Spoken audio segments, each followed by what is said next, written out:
यानंतर मुंबईकरांसाठी महत्त्वाची बातमी आहे। मुंबईमध्ये हवेची गुणवत्ता दिवसेंदिवस ढासळत चालली आहे। असं असताना संपूर्ण मुंबईवर धुक्याचं वातावरण पाहायला मिळतंय।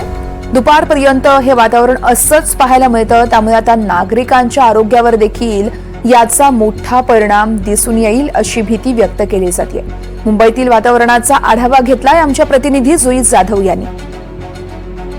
मुंबईमध्ये हवेची गुणवत्ता दिवसेंदिवस ढासळत असताना आपल्याला संपूर्ण मुंबईवर धुक्याचं चादर पाहायला मिळतंय। जवळपास 9 वाजलेले आहेत आणि 9च्या सुमारास देखील आपण इथे पाहतोय की धुकं इतकं साचलेलं आहे की समोरचं आपल्याला दृश्य काहीच दिसत नाहीये। मुंबई महानगरपालिकेने काल विविध प्रकारच्या नियमावली दिल्या प्रदूषण नियंत्रणात आणण्यासाठी, मात्र दुसरीकडे आपण पाहतोय की जी हवेची गुणवत्ता आहे ती खालवत चाललेली आहे आणि दुपारपर्यंत ही जी धुक्याची चादर आहे ती अशीच आपल्याला कायम पाहायला मिळते। समोरचं दृश्य आपल्याला काहीच दिसत नाही, यावरून आपण अंदाज घेऊ शकतो की प्रदूषणाची पातळी किती वाढलेली आहे। सध्या थंडीचा महिना सुरू आहे, थंडीत देखील धुकं आपल्याला पाहायला मिळतं।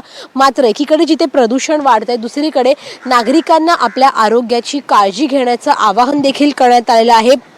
ज्या नियमावली देण्यात आल्या आहेत मुंबई महानगरपालिकेच्या, त्याचं काटेकोरपणे पालन करणं देखील गरजेचं आहे, अन्यथा शिस्तभंगाची कारवाई देखील केली जाऊ शकते। व्हिडिओ जर्नलिस्ट गौरव नाईकसह जुई जाधव, NDTV मराठी, मुंबई।